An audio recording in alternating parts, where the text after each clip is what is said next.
Hello friends, ಹೇಗಿದ್ದೀರಾ? ನಾನು ಚೆನ್ನಾಗಿದ್ದೀನಿ. ನೀವು ಹೇಗಿದ್ದೀರಾ?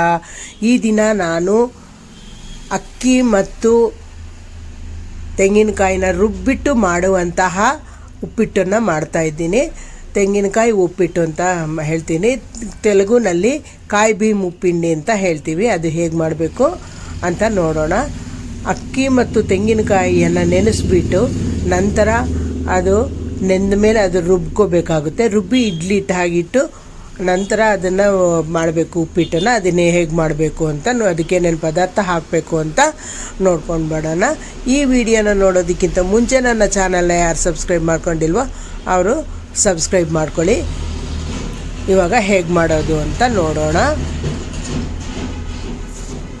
ಇವಾಗ ಮಿಕ್ಸಿ ಜಾರ್ ತಗೊಳ್ಳೋಣ. ಇದು ರುಬ್ಕೋಬೇಕಾಗುತ್ತೆ. 3 ಒಣಮೆಣಸಿನ್ಕಾಯಿನ ಹಾಕ್ತಾಯಿದ್ದೀನಿ. ನಂತರ ಹುಣಸೆ ಹಣ್ಣು, ನಿಂಬೆಹಣ್ಣಿನ ಗಾತ್ರ, ಚಿಕ್ಕದ ನಿಂಬೆಹಣ್ಣಿನ ಗಾತ್ರದಷ್ಟು ಕೂಡ ಇಲ್ಲ ಅಷ್ಟು ಹಾಕ್ತಾಯಿದ್ದೀನಿ. ಇವಾಗ ಹುಣಸೆ ಹಣ್ಣನ್ನು ಹಾಕ್ತಾಯಿದ್ದೀನಿ. ಇವಾಗ ರುಚಿಗೆ ತಕ್ಕಷ್ಟು ಉಪ್ಪು ಮತ್ತು ಬೆಲ್ಲ ಹಾಕಬೇಕು. ಬೆಲ್ಲ ನಿಮ್ಮ ಆಪ್ಷನ್, ಬೇಕಾದವರು ಹಾಕೋಬೋದು, ಬೇಡ ಅಂದವರು ಸ್ಕಿಪ್ ಮಾಡ್ಬೋದು. ಇವಾಗ ಸ್ವಲ್ಪ ಬೆಲ್ಲ ಹಾಕ್ತಾಯಿದ್ದೀನಿ. ಬೆಲ್ಲ ಹಾಕಿದ್ದಾದಮೇಲೆ ಅದು ಅಕ್ಕಿನ 1 ಲೋಟದಷ್ಟು ನೆನೆ ಹಾಕಿ ಇಟ್ಟಿದ್ದೀನಿ. 3 ಗಂಟೆ ಟೈಮ್ ನೆಂದಿದೆ. 3 ಗಂಟೆ ನೆನೆದ್ರೆ ಸಾಕು. ಚೆನ್ನಾಗಿ ನೋಡಿ, ಇವಾಗ ನೆಂದಿದೆ.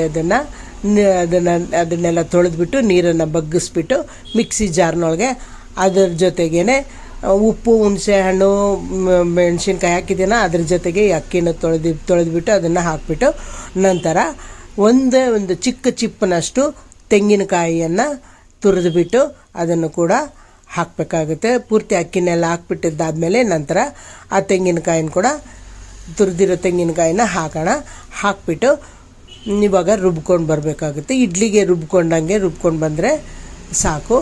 ಇವಾಗ ಅದನ್ನು ರುಬ್ಬಿದ್ದಾದಮೇಲೆ ಒಂದು ಬಟ್ಲಿಗೆ ಹಾಕೋಣ. ಅದನ್ನು ಒಂದು ಬಟ್ಲಿಗೆ ಹಾಕಿಬಿಟ್ಟು ರುಚಿಗೆ ತಕ್ಕಷ್ಟು ಉಪ್ಪನ್ನು ಹಾಕಬೇಕು. ಮೊದಲೇ ಉಪ್ಪು ಹಾಕಿದ್ದೆ, ಆದರೆ ಇವಾಗ ನೋಡಿದ್ರೆ ಒಂದು ಸ್ವಲ್ಪ ಉಪ್ಪು ಕಡಿಮೆ ಅಂತ ಅನ್ನಿಸ್ತು. ಅದಕ್ಕೆ ಇವಾಗ ಒಂದು ಸ್ವಲ್ಪ ಉಪ್ಪನ್ನು ಹಾಕ್ತಾಯಿದ್ದೀನಿ. ಉಪ್ಪನ್ನು ಹಾಕಿಬಿಟ್ಟು ನಂತರ ಎಣ್ಣೆಯನ್ನು ಹಾಕಬೇಕು.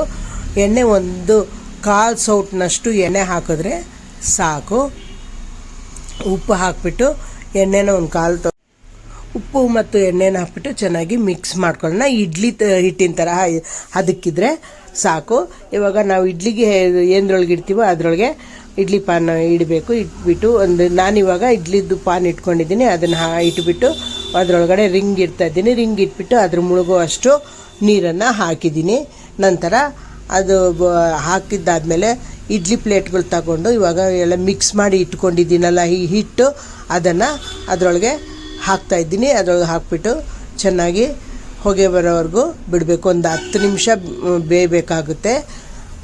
ಇವಾಗ ಅದು ಹಾಕಿದ್ದಾದಮೇಲೆ ಕುಕ್ಕರ್ ಮುಚ್ಚಳನ ಮುಚ್ಚಿಬಿಟ್ಟು ವಿಷಲ್ ಹಾಕೋ ಕೆಲಸ ಇಲ್ಲ. ವಿಷಲ್ ಹಾಕಬಾರ್ದು. ಇದಕ್ಕೆ 1 ಲೋಟ ಬೋರ್ಲ ಹಾಕಿದ್ರೆ ಕೂಡ ಸಾಕು. ಒಂದು 10 ನಿಮಿಷ ಬೇಯಬೇಕಾಗುತ್ತೆ. ಈ ಲೋಟದಲ್ಲಿ 1 ಲೋಟದಷ್ಟು, 1 ಲೋಟದಲ್ಲಿ ಅಕ್ಕಿ ತಗೊಂಡಿದ್ದಕ್ಕೆ 8 ಇಡ್ಲಿ ಆಗಿದೆ. ಇವಾಗ ಅದು ಕುಕ್ಕರ್ ಮುಚ್ಚಳನ ಮುಚ್ಚಿಬಿಟ್ಟು ಮುಚ್ಚೋಣ. ಲೋಟ ಮುಚ್ಚಿಬಿಟ್ಟು ಒಂದು 10 ನಿಮಿಷ ಬೇಯಿಸಬೇಕು. ನೋಡಿ, ಇವಾಗ ಬೇಯ್ತಾ ಇದೆ. ಹೊಗೆ ಕೂಡ ಬರ್ತಾ ಇರೋದು ಕಾಣಿಸ್ತಾ ಇದೆ. ಇವಾಗ ಅದು ಬೆಂದಿದೆಯಾ ಅಂತ ನೋಡೋಣ. ತೆಗೆದುಬಿಟ್ಟು ನೋಡೋಣ. ಇವಾಗ ಅದು ಬೆಂದಿದೆ. ಇವಾಗ ಅದನ್ನು ತೆಗೆದುಬಿಡೋಣ. ತೆಗೆದುಬಿಟ್ಟು ಅದನ್ನು ಒಂದು ತಟ್ಟೆಗೆ ಹಾಕ್ಕೊಳ್ಳೋಣ. 4 ಇಡ್ಲಿನ ತಟ್ಟೆಗೆ ಹಾಕ್ಕೊಳ್ಳೋಣ.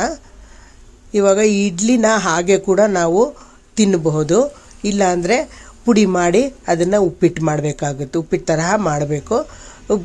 ಹಾಗೆ ತಿಂದರೂ ಕೂಡ ಚೆನ್ನಾಗಿರುತ್ತೆ. ಇಲ್ಲ ಖಾರ, ಉಪ್ಪು, ಹುಳಿ ಎಲ್ಲ ಹಾಕಿರೋದ್ರಿಂದ ತಿನ್ನೋದಕ್ಕೆ ಚೆನ್ನಾಗಿರುತ್ತೆ. ಚಟ್ನಿಯನ್ನು ನಂಚ್ಕೊಳೋ ಕೆಲಸ ಇರೋದಿಲ್ಲ. ಹಾಗೆ ತಿನ್ಬೋದು. ಬೇಕಿದ್ರೆ ಚಟ್ನಿ ನಂಚ್ಕೊಂಡು ಕೂಡ ತಿನ್ಬೋದು. ಇವಾಗ ಪುಡಿ ಮಾಡ್ಕೊಳ್ತಾ ಇದ್ದೀನಿ. ಪುಡಿ ಮಾಡಿಬಿಟ್ಟು ಇಡ್ಲಿನೆಲ್ಲ ಪುಡಿ ಮಾಡಿಬಿಟ್ಟು ಈ ಥರ ಚೆನ್ನಾಗಿ ಪುಡಿ ಮಾಡಿಕೊಂಡು ಒಲೆ ಮೇಲೆ ಒಂದು ಬಾಣಲಿ ಇಡೋಣ.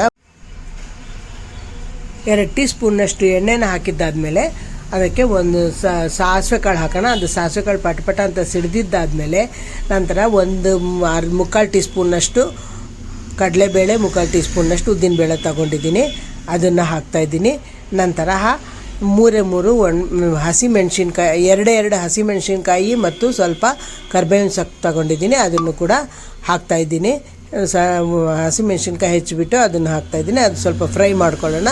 ಫ್ರೈ ಆಗಿದ್ದಾದಮೇಲೆ ಇವಾಗ ಅದನ್ನೆಲ್ಲ ಬೇಯಿಸಿರೋ ಇಡ್ಲಿ ಹಿಟ್ಟನ್ನೆಲ್ಲ ಪುಡಿ ಮಾಡಿ ಇಟ್ಕೊಂಡಿದ್ದೀನಲ್ಲ ಅದನ್ನು ಕೂಡ ಇದಕ್ಕೆ ಹಾಕೋಣ. ಇದಕ್ಕೆ ಉಪ್ಪು ಹುಳಿ ಎಲ್ಲ ಹಾಕಿರೋದ್ರಿಂದ ಇವಾಗ ಏನು ಹಾಕೋ ಕೆಲಸನೇ ಇಲ್ಲ. ಇದಕ್ಕೆ ಒಗ್ಗರಣೆ ಹಾಕಿಬಿಟ್ಟು ಈ ಪುಡಿನ ಹಾಕಿ ಮಿಕ್ಸ್ ಮಾಡಿ ಬಿಸಿ ಆಗೋವರೆಗೂ ಇಟ್ಕೊಂಡ್ರೆ ಅದೇ ಟೇಸ್ಟು ಚೆನ್ನಾಗಿರುತ್ತೆ. ಇವಾಗ ಬೇಕಾದರೆ ಈರುಳ್ಳಿ ಕೂಡ ಹಾಕೋಬೋದು. ನಾನು ಈರುಳ್ಳಿ ಹಾಕಿಲ್ಲ, ನೀವು ಬೇಕಿದ್ದರೆ ಈರುಳ್ಳಿ ಹಾಕ್ಕೊಂಡು ಒಗ್ಗರಣೆಗೆ ಹಾಕೋಬೋದು. ಇವಾಗ ಕೊತ್ತಂಬರಿ ಸೊಪ್ಪನ್ನು ಹಾಕಿ ಚೆನ್ನಾಗಿ ಮಿಕ್ಸ್ ಮಾಡಿದ್ರೆ ತೆಂಗಿನಕಾಯಿ ಉಪ್ಪಿಟ್ಟು ರೆಡಿ. ಇವಾಗ ಈ ವಿಡಿಯೋ ನೋಡಿದ್ದಕ್ಕಾಗಿ